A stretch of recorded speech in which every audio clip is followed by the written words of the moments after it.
buyers, right? That's what it stands for. That's what it means to us, okay?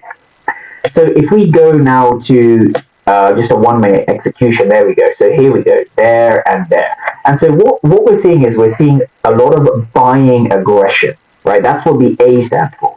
Now, the final thing we want to detect, or what the D stands for, is we want to be detecting zero. So D stands for detecting zero.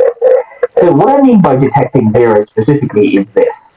Detecting zeros. And so what we see here is we see 3 zeros, 0, 0, 0, and then, I don't know if that's a 0, but we can see 3 zeros over here.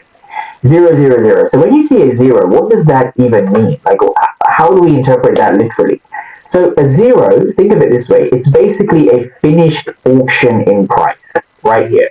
Here is where there's lots of zeros. There's a finished auction in price. I'm just going to write this in, finished auction. And so you can translate that very, very literally to your actual trading. You can ask yourself and say, okay, there's a finished auction here, which basically means that we're going to have a reversal, because a finished auction is another way of saying buyers and sellers are no longer interested in trading at that price, right? They think it's a fair price, they're going to rebalance somewhere else.